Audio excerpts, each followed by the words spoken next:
Hare Krishna. Shrimad Bhagavad Gita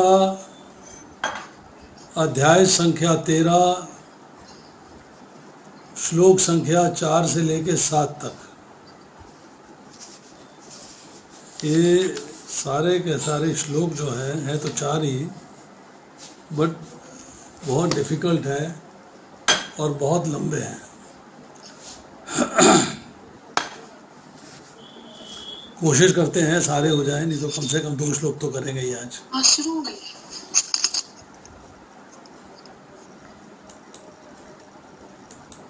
Recording in progress. 13वें अध्याय का 4था श्लोक पढ़ता हूँ।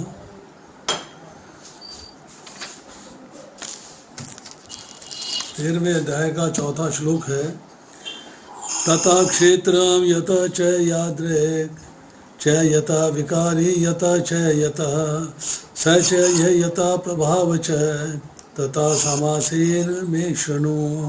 शृणु अर्थात समझो और सुनो। अब तो मुझसे ये सब संक्षेप में सुनो कि कर्म क्षेत्र क्या है, ये किस प्रकार बना है, इसमें क्या परिवर्तन होते हैं, ये कहाँ से उत्पन्न होता है और इस कर्म क्षेत्र को जानने वाला कौन है और उसके प्रभाव क्या है। प्रश्न नंबर 1, कर्म क्षेत्र क्या है। प्रश्न नंबर 2, ये कर्म क्षेत्र किस प्रकार बना है। क्वेश्चन नंबर 3, इस कर्म क्षेत्र में क्या परिवर्तन होते हैं। क्वेश्चन नंबर 4, ये कर्म क्षेत्र कहाँ से उत्पन्न होता है। क्वेश्चन नंबर 5, इस कर्म क्षेत्र को जानने वाला कौन है और उसके क्या प्रभाव हैं। अब इसके तात्पर्य में श्री प्रभुपाद क्या लिखते हैं, टू नो, जानना चाहिए। भगवान कर्म क्षेत्र अर्थात क्षेत्र और कर्म क्षेत्र के ज्ञाता क्षेत्रज्ञ की स्वाभाविक स्थितियों का वर्णन कर रहे हैं। सेम चीज़ जो ऊपर कही गई अनुवाद में प्रभुपाद यहाँ कोट करते हैं। मनुष्य को ये जानना होता है कि ये शरीर किस प्रकार बना हुआ है, ये शरीर किन पदार्थों से बना है, इनमें किस प्रकार के परिवर्तन होते हैं, ये परिवर्तन कहाँ से आते हैं, ये कारण कौन से हैं, आत्मा का चरम लक्ष्य क्या है तथा आत्मा का वास्तविक स्वरूप क्या है।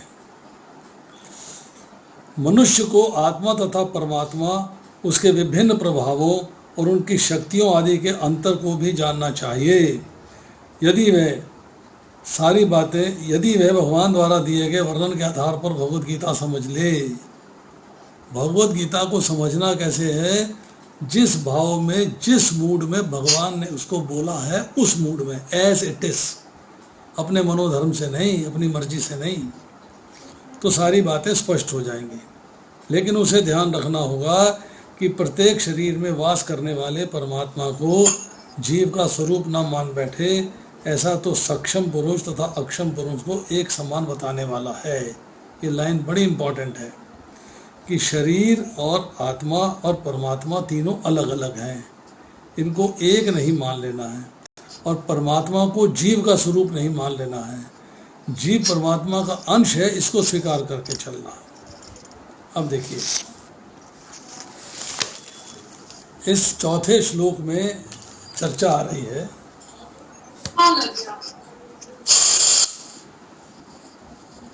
किसी का ऑडियो खुला हुआ है। द्वारकेश प्रभु, वहाँ अपना ऑडियो बंद करिए।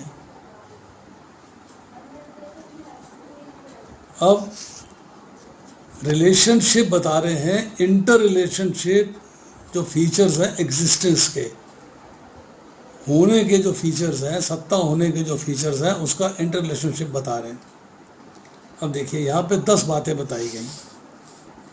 क्षेत्रम अर्थात शरीर, यत च अर्थात उस क्षेत्र किन तत्वों से बना है, उसका स्वरूप क्या है। यादृका, it's contents what it shelters, क्षेत्र का स्वभाव क्या है, उसका मूड क्या है। यत विकारी, इसकी ट्रांसफॉर्मेशन अर्थात परिवर्तन क्या है। इसमें 23 तत्व है विकार के, जिनकी चर्चा आगे आएगी। यथा, इसके पैदा होने में कारण क्या है, पर्पस ऑफ इट्स अपीयरेंस। उसके बाद यथा अर्थात स्वरूप, उसके बाद सह वह मतलब नोअर ऑफ द फील्ड, इस क्षेत्र को जानने वाला अर्थात जीव। च भी परमात्मा, परमात्मा भी है क्षेत्रज्ञ, तो एक क्षेत्रज्ञ है, एक सुपर क्षेत्रज्ञ है। उसके बाद यह अपने स्वरूपों में, मतलब आत्मा और परमात्मा अपने स्वरूपों में यत प्रभाव और अपनी शक्तियों से किस तरीके से प्रभाव उत्पन्न करते हैं। अब क्षेत्र किस प्रभाव वाला है, इसमें 4 बातें कही गई। 13वें अध्याय के 6ठे श्लोक में चर्चा आएगी। यच अर्थात स्वरूप किन तत्वों से बना है, नंबर 1। नंबर 2 यादृश्च स्वभाव उत्पन्न एवं नष्ट होने वाला। 13वें अध्याय के 27वें और 28वें श्लोक में इसकी चर्चा आएगी। उसके बाद है यत विकारी अर्थात परिवर्तन, विकार और 23 तत्व, इनकी चर्चा फिर 13वें अध्याय के 6ठे श्लोक में आएगी। और चौथा पैदा होने में कारण क्या है, जिससे पैदा होता है, ये 13वें अध्याय के 20वें श्लोक में चर्चा आएगी। प्रकृति में 7 विकार होते हैं, 3 गुण होते हैं, इसकी चर्चा भी 6ठे 7वें श्लोक में करेंगे। यह क्षेत्रज्ञ अर्थात जो आत्मा है उसका क्या स्वरूप है, आत्मा और परमात्मा का क्या स्वरूप है, और यत प्रभावशय क्षेत्रज्ञ किस प्रभाव वाला है, उनकी शक्तियों के बारे में चर्चा है। अब करते हैं श्लोक संख्या 5। ऋषि भी बहुधा गीतम छंदो भी विविधय पृथक ब्रह्म सूत्र पदय च एव हेतु मत भी विनिश्चित है। विभिन्न वैदिक ग्रंथों में विभिन्न ऋषियों ने कार्यकलापों के क्षेत्र तथा उन कार्यकलापों के ज्ञाता का ज्ञान का वर्णन किया है। इसे विशेष रूप से वेदांत सूत्र में कार्य कारण के समस्त तर्क समेत प्रस्तुत किया गया है। बहुत लंबा परपट है और डिफिकल्ट परपट है। इस ज्ञान की व्याख्या करने में भगवान कृष्ण सर्वोच्च प्रमाण हैं। फिर भी विद्वान लोग, प्रामाणिक लोग सदैव पूर्ववर्ती आचार्यों का साक्ष्य प्रस्तुत करते हैं, evidence of earlier Vaishnavas acharyas. Krishna आत्मा तथा परमात्मा की द्वैतता और अद्वैतता संबंधी इस अति विवादपूर्ण विषय की व्याख्या वेदांत नामक शास्त्र का उल्लेख करते हुए कर रहे हैं, जिसे प्रमाण माना जाता है। द्वैत मीन्स डुअलिटी, अद्वैत मीन्स सिंगुलैरिटी, द्वैत डुअलिटी नहीं, नॉन डुअलिटी हो गया। जहाँ तक ऋषियों का संबंध है, श्री कृष्ण के अतिरिक्त व्यासदेव जो वेदांत सूत्र के रचयिता हैं, महान ऋषि हैं, वेदांत सूत्र में द्वैत की भली भांति व्याख्या हुई है कि शरीर अलग है और आत्मा अलग है, इसकी व्याख्या हुई है। व्यासदेव के पिता महर्षि पराशर हैं, जिन्होंने धर्म संबंधी अपने ग्रंथों में लिखा है, अहम तम च तथान्ये, तुम और मैं तथा अन्य सारे जीव अर्थात हम सभी दिव्य हैं। भगवान भी दिव्य हैं और जीव भी दिव्य है। भले ही हमारे शरीर भौतिक हों, हम अपने कर्मों के कारण प्रकृति के 3 गुणों के वशीभूत होकर पतित हो गए हैं। This line is important. हमने कर्म ऐसे किए कि हम भौतिक सृष्टि के बंधन में आ गए। हम वहाँ सुपीरियर एनर्जी थी, हमको उसके ऊपर रूल करना चाहिए था, पर अब हम भौतिक सृष्टि के द्वारा रूल हो रहे हैं, भौतिक प्रकृति हम पे रूल कर रही है। इसके बाद मूल वेदों में विशेषतः कठोपनिषद में आत्मा, परमात्मा तथा शरीर का अंतर बताया गया है। इसके अतिरिक्त महर्षियों ने इसकी व्याख्या करी है, इनमें पराशर मुनि प्रमुख माने जाते हैं। छंदो भी शब्द विभिन्न वैदिक ग्रंथों का सूचक है। उदाहरणार्थ तैत्तिरीय उपनिषद जो यजुर्वेद की एक शाखा है, प्रकृति, जीव तथा भगवान के विषय में वर्णन करती है। इसकी चर्चा हम करेंगे डिटेल में। जैसा कि पहले कहा जा चुका है, क्षेत्र कार्यकलाप का क्षेत्र है। जो हम कर्म करते हैं उसके लिए जो सिस्टम अरेंज्ड है, हमारी बॉडी जो है वो क्षेत्र है। क्षेत्रज्ञ की 2 कोटियां हैं, जीवात्मा और परमात्मा, जीवात्मा और परम पुरुष। अब तैत्तिरीय उपनिषद से फिर कहा गया है 2.9 में, ब्रह्म पुंछम प्रतिष्ठा, भगवान की शक्ति का प्राकट्य अन्नमय रूप में होता है। अब व्यक्ति के बारे में, मनुष्य के बारे में चर्चा है।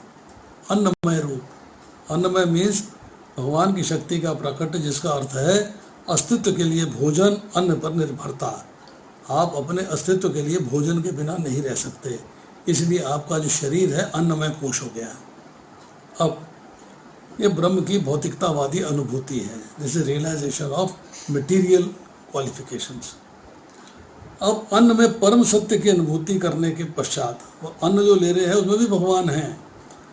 फिर प्राणमय रूप में मनुष्य सजीव लक्षणों व जीवन के रूप में परम सत्य की अनुभूति करता है। अब उसमें प्राणमय लक्षण आ रहे हैं।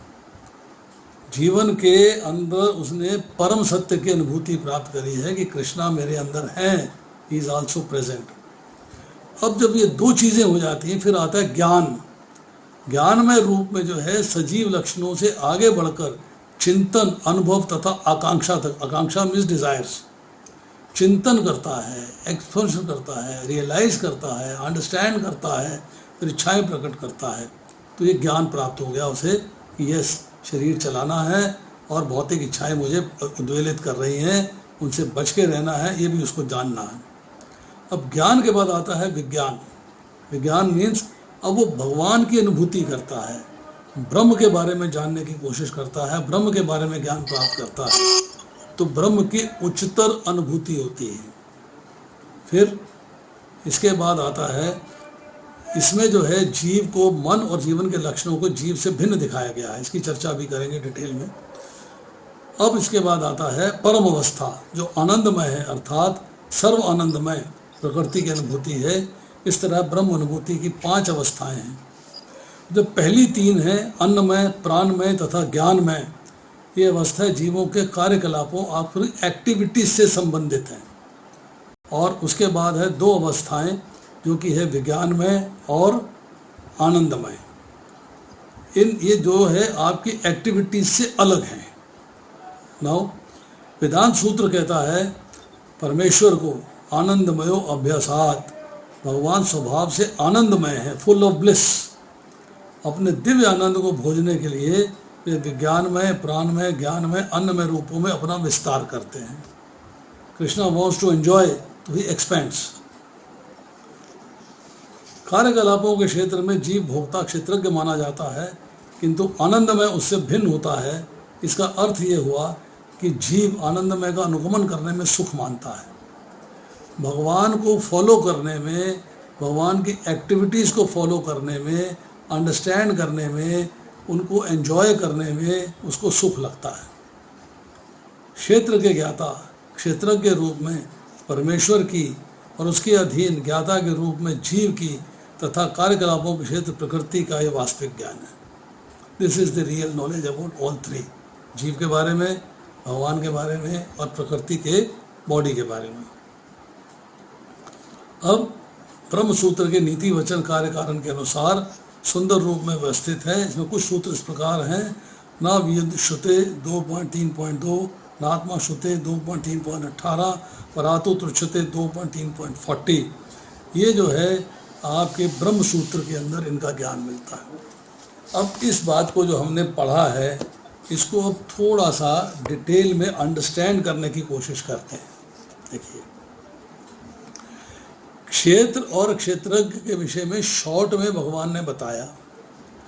अब ऋषियों की वजह से, वेदों से और ब्रह्म सूत्र से आप उक्ति का प्रमाण देके इसको समझाते हैं और तीनों को आदर दे रहे हैं। ऋषि को भी आदर दे रहे हैं, वेदों को भी आदर दे रहे हैं और ब्रह्म सूत्र को भी आदर दे रहे हैं।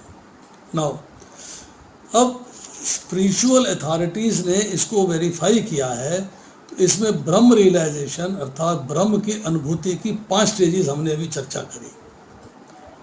ऋषि भी बहुधा गीतम, वैदिक मंत्रों के दृष्टा तथा शास्त्रों, स्मृतियों और पुराणों के रचयिता महर्षियों ने अपने अपने ग्रंथों में जड़ और चेतन, शरीर और शरीरी, देह और देही, सत और असत, नित्य और अनित्य आदि शब्दों से क्षेत्र अर्थात शरीर और क्षेत्रज्ञ अर्थात आत्मा का बहुत विस्तार से वर्णन किया है, एक्सप्लेन्ड इट।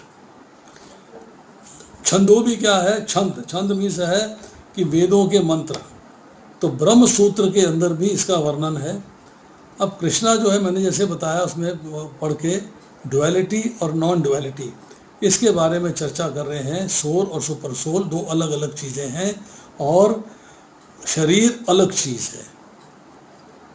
अब ये वेदांत से इसको बताया गया कि वैदिक सिस्टम दो हैं, एक जिससे एक प्रोग्रेस करता है इनडायरेक्टली, जो इनडायरेक्टली क्या है, व्यक्ति अपने चिंतन ध्यान मेडिटेशन को आत्मा पर केंद्रित करके कार्य करता है, समझने का प्रयास करता है कि वह परमात्मा का एक श्रेष्ठ अंश है। आत्मा परमात्मा का एक श्रेष्ठ अंश है। कैसे? जैसे एक बूंद समुद्र का अंश है, ऐसे आत्मा जो है परमात्मा का अंश है। दूसरा इनडायरेक्ट वो है, वह समस्त ब्रह्मांड को भगवान का ही अंश मानता है कि समस्त ब्रह्मांड जो है भगवान का ही शरीर है, इस बात को वो एक्सेप्ट करता है। अब देखिए, अब 5 कोशों की चर्चा हमने करी है, अन्नमय कोश, प्राणमय कोश, ज्ञानमय कोश, विज्ञानमय कोश, आनंदमय कोश। रिवाइज करते हैं। अन्नमय कोश के जीवन के लिए अन्न पर आधारित। कोश नंबर 2 प्राणमय कोश, living symptoms and life forms, जीवन और जीवन के लक्षण। ज्ञानमय कोश, चिंतन मनन अनुभूति और डिज़ायर विलिंग, इसको मनोमय कोश भी कहते हैं, मन पे आधारित है। विज्ञानमय कोश आपकी इंटेलिजेंस पे आधारित है, जो मन को और लाइफ के सिम्टम्स को आत्मा से अलग समझता है, अलग मान लेता है, अलग एक्सप्लेन करता है और अलग ही अंडरस्टैंड करता है। और 5वां कोश है आनंदमय कोश, मतलब भगवान की अनुभूति, realization of the blissful nature, भगवान सच्चिदानंद है, इस अनुभूति को स्वीकार करना। पहली 3 स्टेजें बताई। Living entity trapped in illusion, भ्रम में पड़ा हुआ है, इसलिए पहली 3 स्टेजेस हैं, अन्नमय कोश, प्राणमय कोश और ज्ञानमय कोश। मटेरियल बॉडीली प्लेटफॉर्म पे है, वो भौतिक संसार से अलग नहीं समझता, शरीर को और आत्मा को भी डिफ्रेंशिएट करने में उसे दिक्कत आती है, प्रॉब्लम होती है। उसके बाद विज्ञान में है 4थी स्टेज, वो रियलाइज़ करता है कि आत्मा जो है वो स्थूल शरीर से और सूक्ष्म शरीर से दोनों से अलग है। और 5वीं स्टेज है, वो रियलाइज करता है और आइडेंटिफाई करता है भगवान को, that I have to surrender unto him, और मैं भगवान का दास हूँ। अब देखिए, ब्रह्म पुंछम प्रतिष्ठा, ये लिया गया था तैत्तिरीय उपनिषद ब्रह्मानंद वल्ली पंचम अनुवाक, ये उपनिषद से है। ब्रह्म आधार है, ब्रह्म इज द फाउंडेशन। 5 पुरुष हैं, 5 पुरुष कल्पना की गई है पुरुष के रूप में, पुरुष नहीं है पर उनकी कल्पना जो है पुरुष के रूप में की गई है। अगर एक पुरुष हो तो पहला है भोजन, दूसरा है प्राण, तीसरा है मन, चौथा है ज्ञान और 5वां है आनंद। ये जो हमने चर्चा अभी करी, अन्नमय कोश, प्राणमय कोश, ज्ञानमय कोश, विज्ञानमय कोश, आनंदमय कोश, वही अन्नमय कोश फूड हो गया, प्राणमय कोश हो गया, माइंड इज योर ज्ञानमय कोश, नॉलेज इज योर विज्ञानमय कोश और ब्लिस इज योर आनंदमय कोश। अब पहले 3 जो है मटेरियल है, क्षेत्र के बारे में चर्चा हो रही है। चौथे के अंदर विज्ञान में पुरुष जीवात्मा के बारे में चर्चा हो रही है, और 5वें के अंदर ब्लिस आनंद में पुरुष परमात्मा के बारे में चर्चा हो रही है। अब देखिए, उपनिषद में और विष्णु पुराण में भी चर्चा आती है। विष्णु पुराण के 2 खंड के 3 अध्याय के 69 से लेकर 71वां श्लोक है, 69, 70, 71। अहम तुम च तथा ने च भूतारुभ्य पार्थिवा कुन प्रभा पतितो भूत वर्गो अपि यात्वयम्, 73वां श्लोक है। 70वां श्लोक है, कर्मवश्या गुणाशेते संवाद्या पृथ्वी पते अविद्या संचित कर्मा तश्चा शेषेषु जंतुषु। और 71वां श्लोक है, आत्मा शुद्धो अक्षर शांतो निर्गुण प्रकृते परः प्रबुद्ध चापन्यो न्यास्य एकास्य खिलम जंतुषु।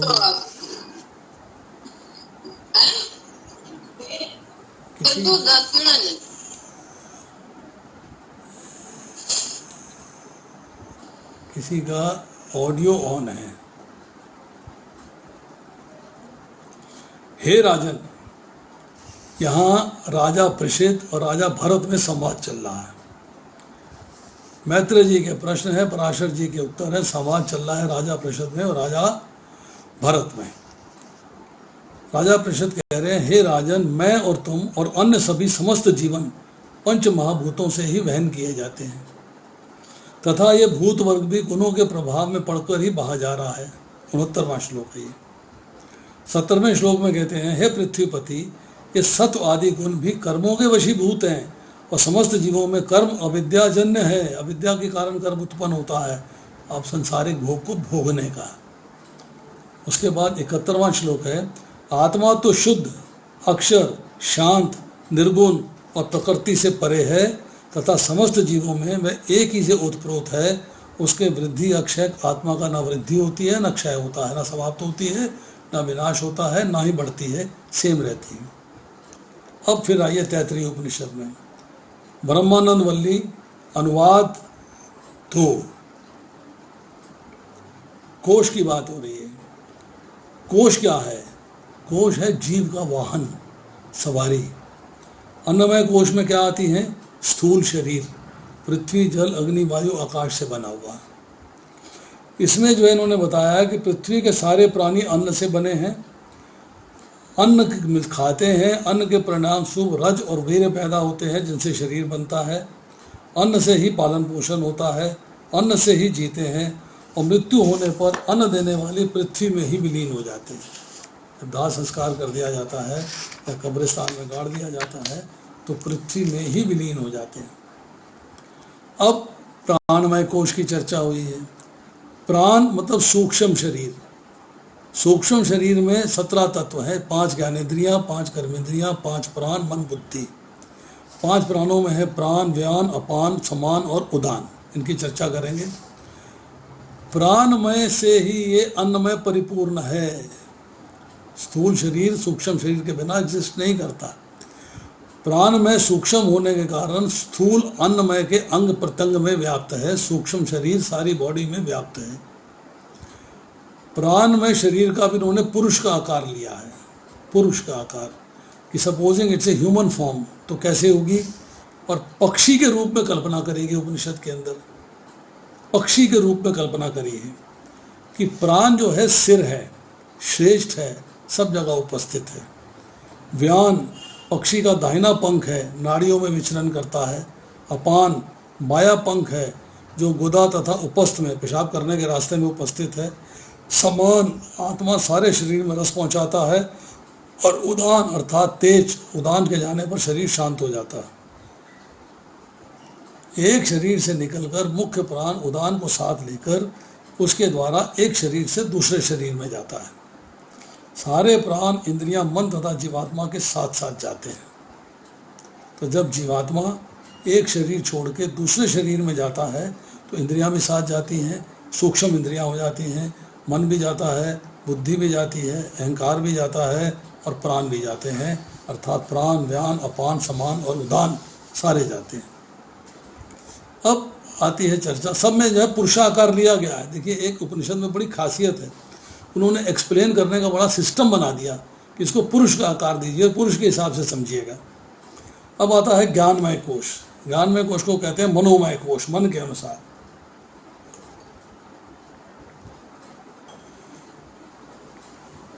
और सूक्ष्म, मन की प्रधानता सर्वत्र व्याप्त, हर जगह व्याप्त।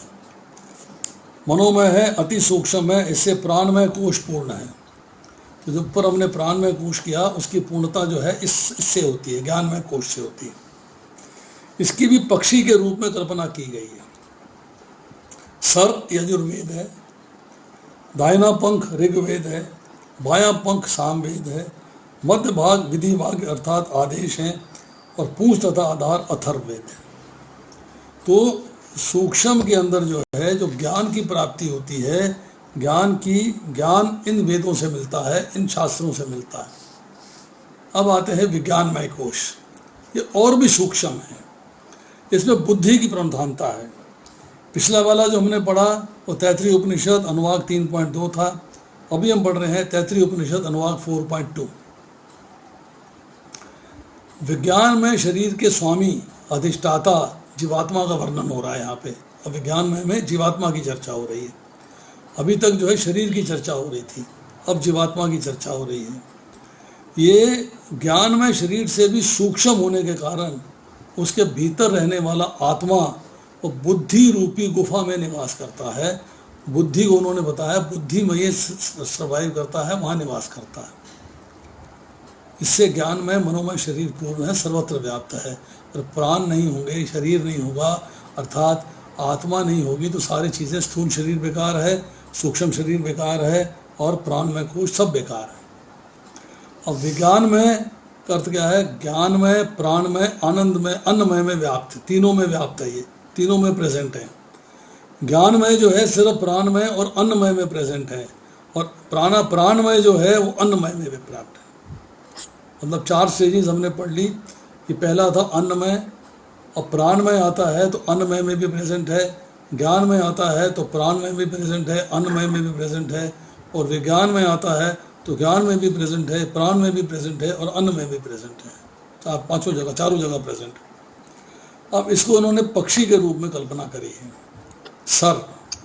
सर किससे है? श्रद्धा, बुद्धि की निश्चित विश्वास, निश्चित वृत्ति।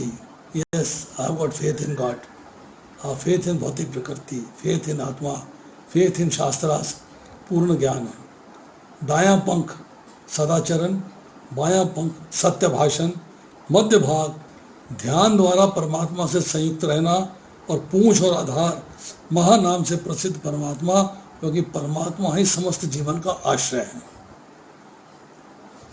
अब विज्ञानमय कोश के बाद आता है आनंदमय कोश। आनंदमय अर्थात परमात्मा आपके हृदय में उपस्थित है, उन्हीं से विज्ञानमय कोश पुरुष व्याप्त है। सारी चारों चीज़ें जो पहले पढ़ी हैं, ज्ञानमय, प्राणमय, अन्नमय, विज्ञानमय, सब में मुख्य बात अब आ गई परमात्मा की। इसमें भी इनको आकार दिया गया है। 5वें अनुवाक का दूसरा श्लोक है। सर अर्थात प्रिय भाव, सबका आनंद चाहते हैं। दाया पंख है मोद, बाया पंख है प्रमोद, मध्य भाग है आनंद, और पूंछ आधार है ब्रह्म। और ब्रह्म सूत्र के 1.1.12 to 19 में विज्ञान में जीवात्मा, आनंद में परमात्मा का वर्णन हुआ है। तो ये जो है था तीसरे अध्याय का 5वां श्लोक। वेरी डिफ़िकल्ट, बहुत मुश्किल है समझना, बार बार सुनना पड़ेगा, बार बार समझना पड़ेगा। अब देखिए, अब थोड़ा सा और मुश्किल आता है, करें कि अगली बार करें? आप लोग उत्तर दीजिए। जो चाहते हैं 6वां 7वां श्लोक आज कर लें, अभी 25 मिनट है मेरे पास, तो आज कर लेते हैं, अपना हाथ खड़ा करें। अगर आप समझते हैं कि अगली बार करना चाहिए तो हम यहीं समाप्त कर देते हैं। इसी को मनन करिएगा, सुनिएगा, नहीं तो आप कंफ्यूज हो जाएंगे। बहुत ज़्यादा डिफिकल्ट है ये 7 श्लोक। प्रभु जी अगली बार बताइए।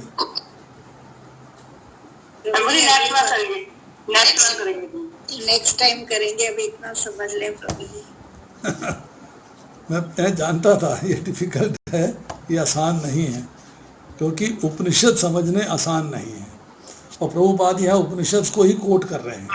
उन्होंने शॉर्ट में कोट किया है, मैंने उपनिषद से उसी को डिटेल में कोट किया है। प्रभुपाद ने समरी बना दी है, सेम चीज़ बहुत बढ़िया तरीके से समझाई है, और मैं उसी को थोड़ा सा डिटेल में उपनिषद के माध्यम से समझा रहा हूँ कि तैतरीय उपनिषद में क्या क्या लिखा हुआ है। चलिए प्रभु जी, इसकी रिकॉर्डिंग मिल जाएगी ना? कोशिश करेंगे आपको रिकॉर्डिंग मिल जाए। I will try my best. Yes, thank you प्रभु जी।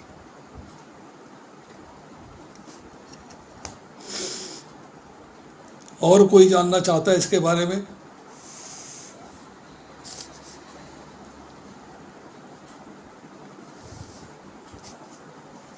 छठा और 7वां श्लोक जो है वैसे आज हो जाने चाहिए थे, क्योंकि 8वें श्लोक से नया प्रकरण शुरू हो रहा है। 8वें से 12वें तक नया प्रकरण है।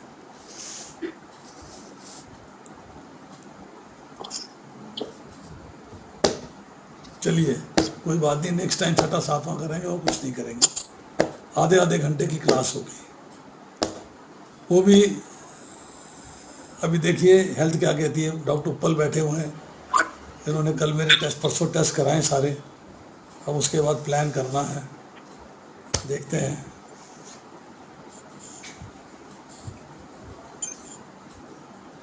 कोई कुछ? यस, प्रेम कांता प्रभु आपका हाथ खड़ा है। ये चौथे श्लोक में जो भगवान ये कह रहे हैं, इसमें जो बताया गया है कि भगवान तथा कर्मशील के ज्ञाता की स्वाभाविक स्थितियों का वर्णन कर रहे हैं। तो जो स्वाभाविक स्थितियां है प्रभु जी, जीव के हिसाब से ये जीव टू जीव चेंज हो जाती है स्थितियां। नहीं, देखिए, जीव में चेंज नहीं आता। जीव बचपन में भी सेम था, पैदा होने पे भी सेम था, बुढ़ापे मरने के टाइम भी सेम था। चेंज आता है शरीर में। तो यहाँ पर जो है 4वें श्लोक में बताया कि स्वाभाविक स्थिति क्या है, ये फिर चर्चा आगे 5वें, 6ठे, 7वें श्लोक में होगी। ये जो चर्चा है, शरीर किस प्रकार बना है, शरीर किन पदार्थों से बना है, किसके नियंत्रण में कार्यशील है, किस प्रकार के परिवर्तन होते हैं, परिवर्तन कहाँ से आते हैं, वे कारण कौन से हैं, आत्मा का चरम लक्ष्य क्या है, आत्मा का वास्तविक स्वरूप क्या है, ये वास्तविक स्थिति है हर जीव की और शरीर की, जिसको जानना चाहिए। टू नो, इसका जिस्ट है टू नो। ये इसका वर्णन कर रहे हैं, मनुष्य को ये जानना होता है, आपको जानना है ये, और ये ज्ञान मिल रहा है हमको 5वें श्लोक से और 6ठे श्लोक से और 7वें श्लोक से।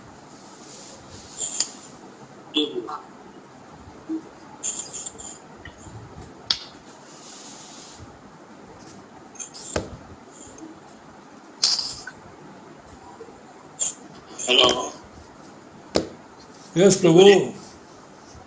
ये ज्ञान और विज्ञान में क्या अंतर है प्रभु जी? देखिए, अगर हम सिंपल भाषा में कहें तो ज्ञान होता है नॉलेज और विज्ञान होता है प्रैक्टिकल।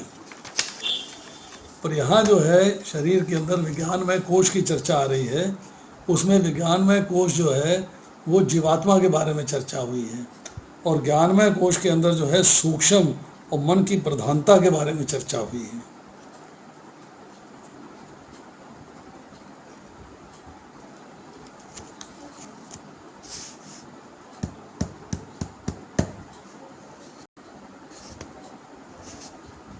साधारण भाषा में जब बात करते हैं ना, तो ज्ञान का मतलब होता है नॉलेज। भगवान ने नॉलेज दी। अब विज्ञान है, विज्ञान मतलब उसको प्रैक्टिकल शेप में लेना है। You have to make it practical.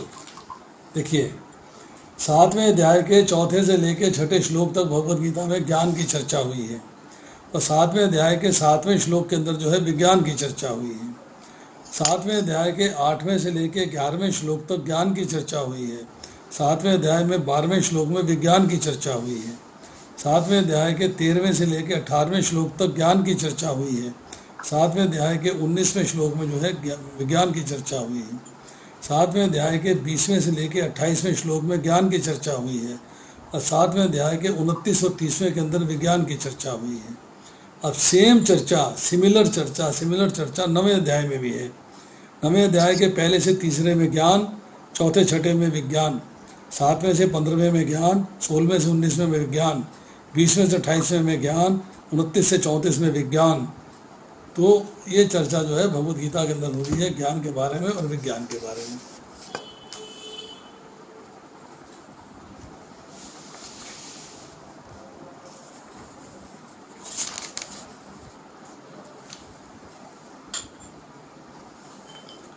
जैसे 7वें अध्याय के अंदर जो है 13 से लेकर 18वां तक मैं पढ़ता हूँ। 7वें अध्याय में 13 से 18 आपको पढ़ के सुनाता हूँ, आपको समझ में आएगी। ज्ञान है, ज्ञान के बारे में क्या चर्चा हो रही है सुनिए। सिर्फ ज़रा श्लोक पढ़ देता हूँ, आपको थोड़ा सा समझ में आ जाएगा। भगवान कहते हैं 3 गुणों सतो रजो तथा तमो के द्वारा मोहग्रत से सारा संसार मुझ गुणातीत अविनाशी को नहीं जानता। 14वें श्लोक में कहते हैं प्रकृति के 3 गुणों वाली मेरी दैवी शक्ति को पार कर पाना कठिन है, किंतु जो मेरे शरणागत हो जाते हैं सरलता से इसे पार कर जाते हैं। 15वें श्लोक में कहा गया कि जो निपट मूर्ख है, मनुष्यों में अधम है, जिनका ज्ञान माया द्वारा हर लिया गया है, जो असुरों की नास्तिक प्रकृति को धारण करने वाले हैं, ऐसे दुष्ट मेरी शरण ग्रहण नहीं करते। उसके बाद 16वें श्लोक में कहा गया कि 4 प्रकार के पुण्यात्मा मेरी सेवा करते हैं, आर्त, जिज्ञासु, अर्थार्थी तथा ज्ञानी। 17वें में कहा गया इनमें से जो परम ज्ञानी है वह शुद्ध भक्ति में लगा रहता है, वह सर्वश्रेष्ठ है, क्योंकि मैं उसे अत्यंत प्रिय हूँ, वो मुझे प्रिय है। 18वें में कहा गया निसंदेह उदार चेता व्यक्ति हैं, किंतु जो मेरे ज्ञान को प्राप्त है उसे मैं अपने ही समान मानता हूँ, कि मेरी दिव्य सेवा में तत्पर रह के उस सर्वोच्च उद्देश्य को निश्चित रूप से प्राप्त करता है। ये भगवान ने सारी ज्ञान की बातें बताई। अब वो विज्ञान की बात बता रहे हैं। विज्ञान क्या है? प्रैक्टिकल। अनेक जन्म जन्मांतर के बाद जिसे सचमुच का ज्ञान होता है, वो ज्ञान की बात बता दी।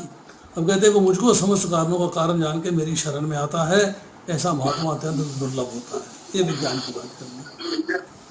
तो ऐसे जब भगवद गीता पढ़ेंगे, तो मैंने पढ़ने का तरीका बताया है, और आगे फिर कल चर्चा होगी। कल फिर 5 से 6 क्लास होगी, उसमें चर्चा करेंगे रिसाइट कैसे करना है। तो आपको जो है थोड़ी सी क्लैरिटी आ जाएगी, और जैसे जैसे भगवद गीता पढ़ते जाएंगे वैसे वैसे उसमें आनंद आता चला जाएगा।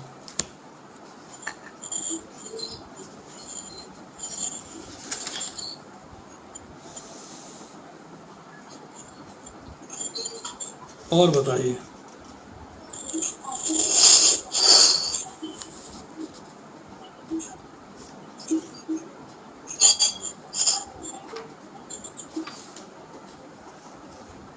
और किसी का प्रश्न नहीं है तो बंद कर दें इसे।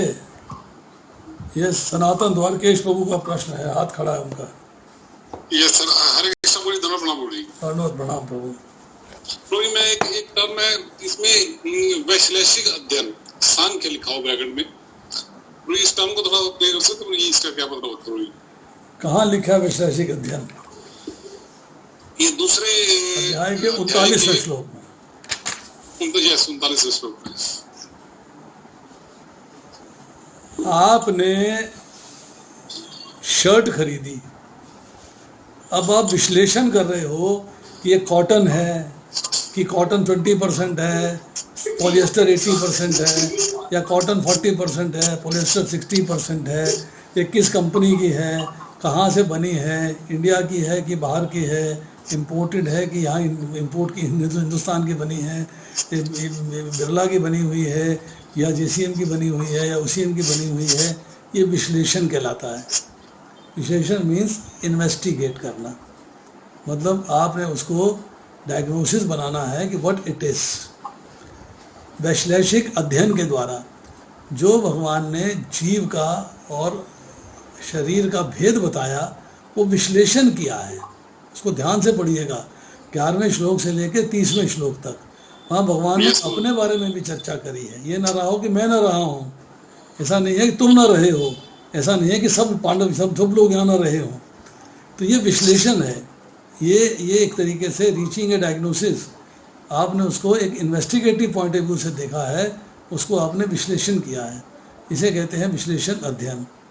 सांख्य योग का मतलब होता है ज्ञान योग, अर्थात इसके द्वारा ज्ञान प्राप्त किया गया कि जीव में और शरीर में भेद क्या है, और इसमें भगवान की स्थिति क्या है। ये वैश्लेषिक अध्ययन है, स्टडी किया गया इसको विश्लेषण करके। ये शरीर है, ये आत्मा है, ये भगवान है। शरीर के गुण ये हैं, आत्मा के गुण ये हैं, दोनों के अलग अलग क्वालिटीज़ हैं, सब डिस्कस करी गई। इसलिए इसे वैश्लेषिक अध्ययन कहा जाता है। दूसरे अध्याय का 39वां श्लोक है ये।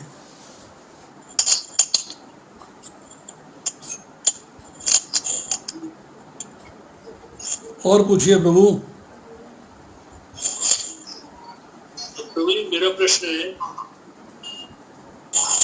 हाँ जी।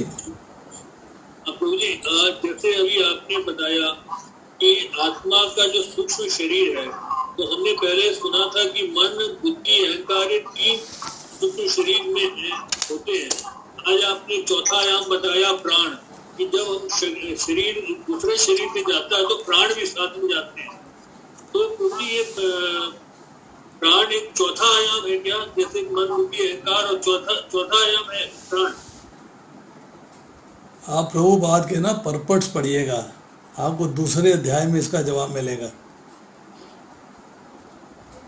शरीर के अंदर जितनी भी चीज़ें हैं, जो विजिबल हैं वो स्थूल हैं, जो इनविजिबल हैं वो सूक्ष्म हैं।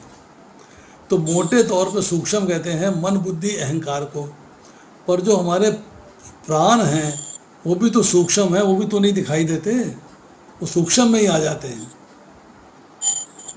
They are a part of सूक्ष्म शरीर, उसमें घबराने की बात नहीं है। वो 3 लिखे थे, चौथा कहाँ से आ गया? समझे नहीं आप?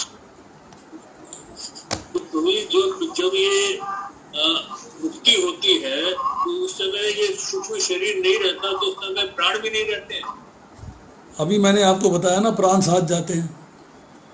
नहीं, जब मुक्ति की अवस्था में तो सूक्ष्म शरीर भी नहीं रहता, मन भी नहीं रहता, बुद्धि भी नहीं रहती, अहंकार भी नष्ट हो जाता है। मुक्ति क्या होती है पहले ये बताइए।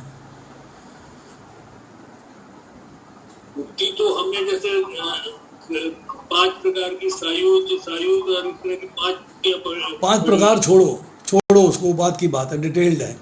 मुक्ति का अर्थ क्या है? मुक्ति का अर्थ है कर्म बंधन से मुक्त हो जाना।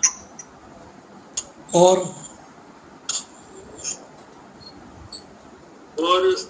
अगर इसको साधारण भाषा में समझे तो भगवान की सेवा में लगे रहना हमेशा। और आप भगवान की सेवा में लगे हो, मुक्त हो क्या?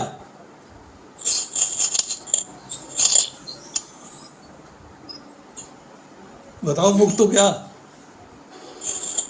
अभी तो कर्म बंधन में फंसे हैं ना, अभी भगवान की सेवा में पूर्ण तरह में नहीं लगे हैं। अभी तो इच्छाएं हैं, कामनाएं हैं, अभी तो इच्छाएं कामनाएं समाप्त नहीं हुई है। नहीं, तुमने कहा मुक्ति का अर्थ है भगवान की सेवा में लगे रहना, तुम्हारे शब्द थे। मैंने इसलिए पूछा, तुम भगवान की सेवा कर रहे हो क्या, मुक्त हो? तो पूर्ण रूप से पूर्ण समर्पण नहीं प्रभु, कंफ्यूज मत करिए, डोंट कंफ्यूज योरसेल्फ। मुक्ति का अर्थ यह है कि आत्मा का भौतिक संसार का संग छूट जाना, सिंपल भाषा में।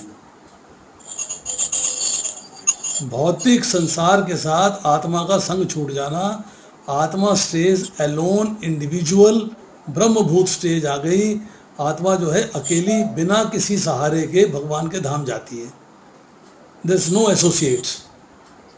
ना स्थूल शरीर है, ना सूक्ष्म शरीर है, ना प्राण है, ना बुद्धि है, ना अहंकार है, ना मन है, ना इंद्रियां हैं, कुछ नहीं है।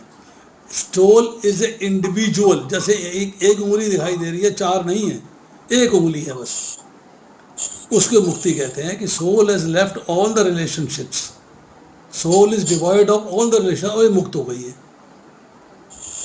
सिंपल सी बात है, वेरी सिंपल। अब वो मुक्त हो गई है, उसके फिर आगे एक्सप्लेनेशन है। कर्म बंधन से मुक्त हो गई, कर्म फल से मुक्त हो गई, भौतिक संसार से मुक्त हो गई, मन बुद्धि अहंकार से मुक्त हो गई, प्राणमय कोश समाप्त हो गया, विज्ञानमय कोश समाप्त हो गया, अन्नमय कोश समाप्त नहीं। मुक्ति का अर्थ एक ही है कि भौतिक संसार से उसकी छुट्टी हो जानी, और सिर्फ इंडिविजुअल सोल के तौर पे भगवान के धाम चली जाएगी। वहाँ कुछ नहीं जाएगा, उसके साथ कुछ नहीं जाना है, नथिंग।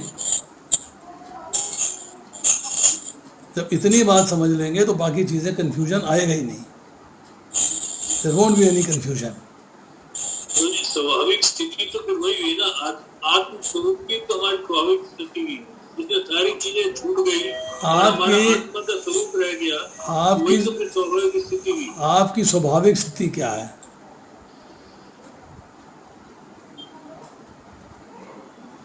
तो सबसे मूल स्वरूप। स्वाभाविक स्थिति क्या है? भौतिक स्थिति में हम अपने मूल स्वरूप से बंधन में, अनेक बंधनों में बांध देते हैं। Confused. What is your natural position? Your natural position is that you are an individual soul and servant of the Lord. ये आपकी पोजीशन है। अब वो इंडिविजुअल सोल जब भौतिक संसार में आई है तो फंस गई है, तो स्वाभाविक नहीं है, वो नेचुरल नहीं है, अननेचुरल हो गई वो।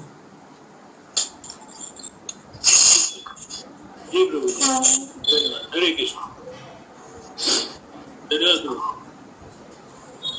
यस मंजू माता जी पूछिए।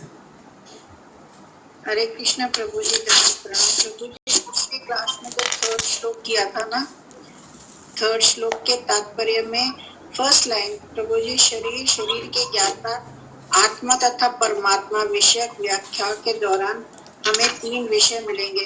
प्रभु जी इसमें शरीर के ज्ञाता आत्मा और परमात्मा, इनमें इनको अलग क्यों लिखा गया जबकि यही दोनों शरीर को जानते हैं? कि आपने पूरा परपट पढ़ा क्या? जी प्रभु जी। तो कहाँ कंफ्यूजन है? प्रभु जी, शरीर के ज्ञाता से क्या तात्पर्य है ये पूछना है। ज्ञाता का अर्थ क्या होता है? जो शरीर को जानता है प्रभु जी। कौन शरीर को जानता है?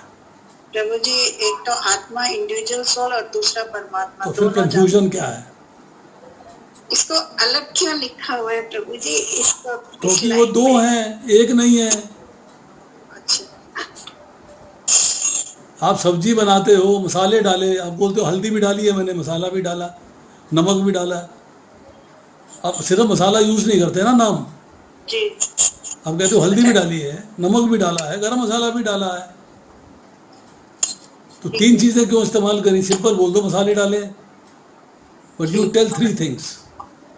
क्योंकि तीनों का काम अलग अलग है, तीनों का जॉब अलग अलग है। जी।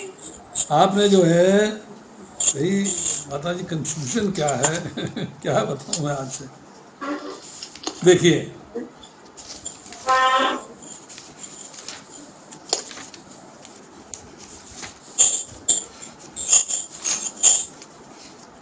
भगवद गीता के अंदर दूसरा अध्याय पढ़िए आप, ठीक है? दूसरे अध्याय का 22वां श्लोक पढ़िए खोल के।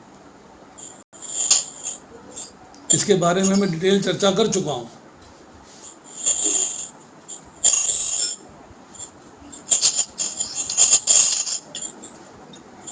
बाईसवां श्लोक, परपट का दूसरा पैराग्राफ, तीसरी लाइन, चौथी लाइन, तीसरी लाइन लगा लो। मुंडक तथा श्वेताश्वर उपनिषदों में आत्मा तथा परमात्मा की उपमा दो मित्र पक्षियों से दी गई है जो एक ही वृक्ष पर बैठे हैं। उनमें से एक पक्षी अनुआत्मा वृक्ष के फल खा रहा है और दूसरा पक्षी कृष्ण अपने मित्र को देख रहा है।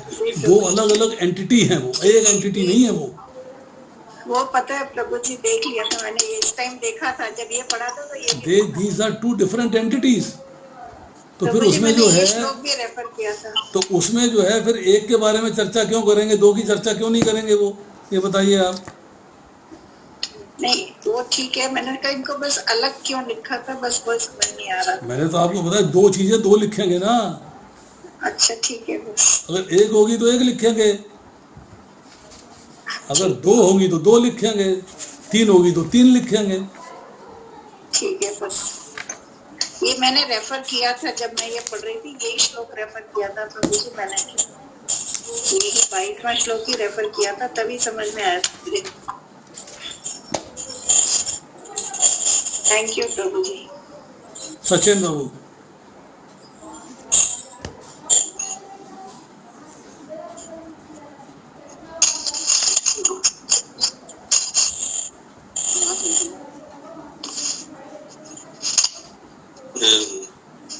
हरे कृष्णा प्रभु जी। यस प्रभु। आपको सभी भक्तों को कोटि कोटि प्रणाम प्रभु जी।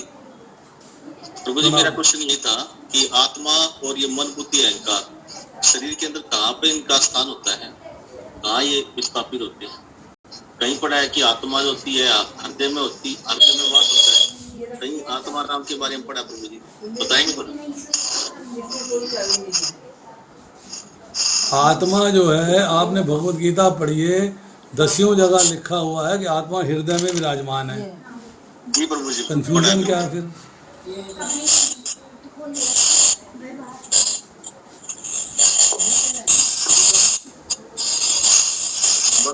बड़ों से सुना था कोई आत्मा राम होता है शरीर के अंदर। वो सुना तो सुनी बातें छोड़ दीजिए, शास्त्र में कहीं नहीं लिखा आत्मा राम होता है। वो हड्डी होती है कमर में, उसको आत्मा राम बोल देते हैं वहाँ शमशान घाट में।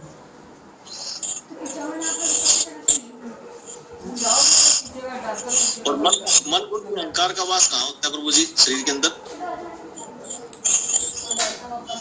नहीं, आप क्या सवाल है आपका? मेरा सवाल ये है, जो हमारी सूक्ष्म जो है चीज, एक आत्मा है, मन बुद्धि और अहंकार, तो मन बुद्धि अहंकार हमारे शरीर के अंदर कहाँ वास होता है? जैसे आत्मा का हृदय में है, मन बुद्धि अहंकार कहाँ पे शरीर में स्थान ले रखे उन्होंने? मन बुद्धि अहंकार जो है उसका शरीर में कहीं स्थान नहीं है, सारे शरीर में व्याप्त है। जी समझे जी आप? उसका पर्टिकुलर स्पॉट नहीं है कि पैर के अंगूठे में है या सर के बाल में है, मन वहीं रहता है, ऐसा कुछ नहीं है। मन एक वृत्ति है, मन एक ऐसी वृत्ति है जो आपको रियलाइज कराती है कि आपने क्या क्या क्या आपको ज्ञान मिला, वो वहाँ पहुँचा। बुद्धि उसको एनालाइज करती है कि क्या उसको करना है। अब बुद्धि कह लीजिए दिमाग में है, मस्तिष्क में रहती है, मन हृदय में रहता है, वो अलग बात है। अहम जो है वो कहाँ व्याप्त है, कुछ कहना कहाँ एग्जैक्ट पोजीशन है, that you can not pin point, उसको आप पिन पॉइंट नहीं कर सकते। जी प्रभु।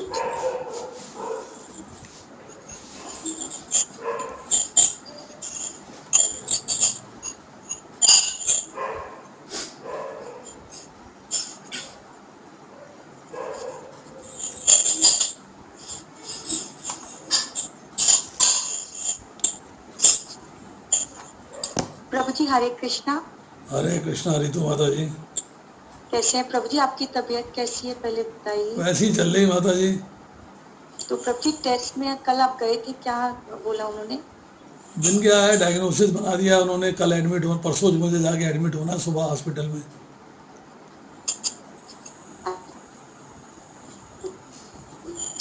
प्रभु जी क्लास में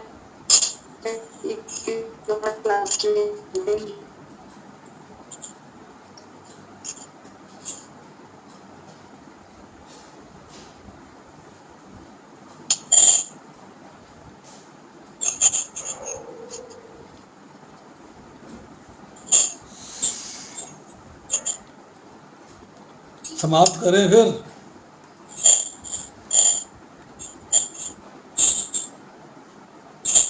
मिश्रा जी कुछ कहना चाहते हो? बहुत सारे प्रश्न उठ रहे हैं आपके मन में।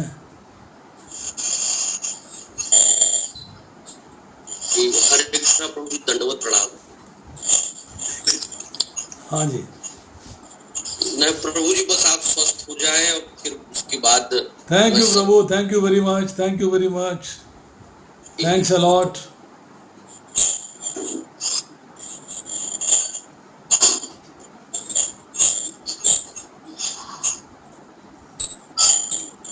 Recording stopped.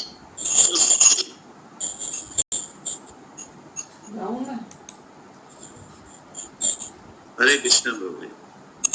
हरे कृष्णा प्रभु। हाँ, अब तुम बताओ भी चाबी की क्या बात हो रही थी? ऊपर की चाबी नहीं मिल रही, वो पीछे वाले गेट की। आपकी टेबल पे कौन रखेगा मुझे नहीं पता। मैंने ताला खोल के रख दिया, आगे का ताला बंद कर दिया। आप लगा के चले जाना, मैं पीछे से जा रही हूँ। मैंने हर जगह ये चाबियाँ मुझे दे दो, फालतू से 2 चाबियाँ रखो यहाँ पे, बाकी चाबियाँ दराज में डालो, तो वहाँ मत रखो। मैंने बाथरूम की भी लगा दी और वो भी लगा क्या कह रही है अरुणा यहाँ से? नरेश आया था क्या? दी। नहीं, नरेश नहीं आया। अरुणा क्या करने आई थी?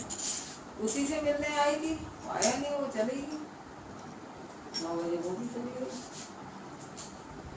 ये आप ऊपर लेके जाओगे, ये ताला लगा के ऊपर लेके जाओगे। गोविंद और निधि बाहर गए हुए, चाबी ले गए अपनी? मुझे नहीं पता। 8:30 आ बजे गए? मुझे क्या पता गाड़ी लेके गए, कहाँ गए कहाँ नहीं गए, मैं पूछूं उनसे, इसलिए आप ये। संध्या क्या कह रही थी? अभी चाबियों के बारे में कुछ पूछ रही थी। हम चाबी वो कह रही कोई पीछे की उसे नहीं मिली होगी ना, आपकी टेबल पे आगे रखी है, हम तो लाए नहीं, वो ऊपर ही रखी हुई थी चाबी। ऊपर चाबी नहीं है, भैया कह रहा कि गेट पे यहाँ लगा के, पता नहीं क्या, उसी से बात कर लेना। मुझे नहीं पता। कौन सा भैया कह रहा है? अमित, हाँ, अमित को पीछे के गेट की चाबी चाहिए होती होगी ना, सामान लाने के लिए, वो बैटरी बैटरी निकालता है।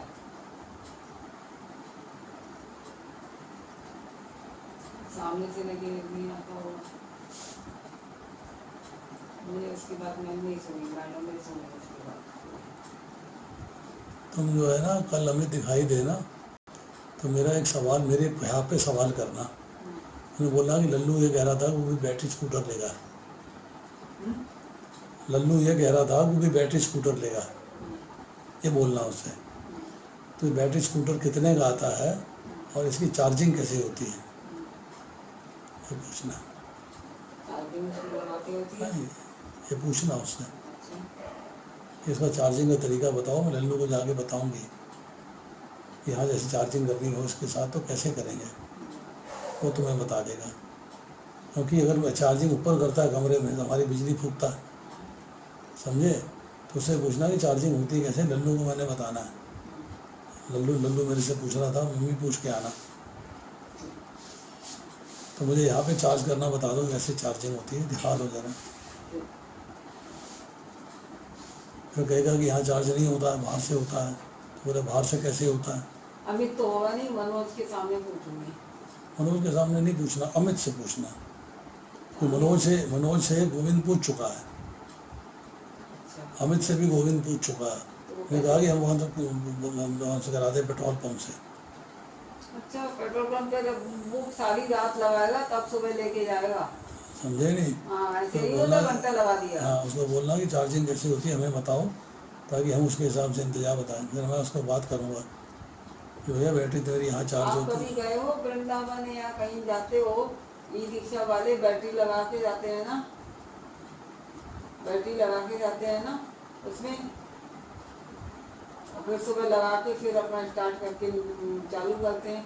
इससे पूछ लो, इसका मतलब है ये ऊपर चलाता है। इससे पूछ लो, ये इससे पूछ लो, मोनू से पूछ लो। बैटरी लगाते हैं, रात भर लगाते हैं, तब इनकी दिन की ड्यूटी होती है, रात वाले रात की ड्यूटी करते हैं। कौन बेवकूफ है?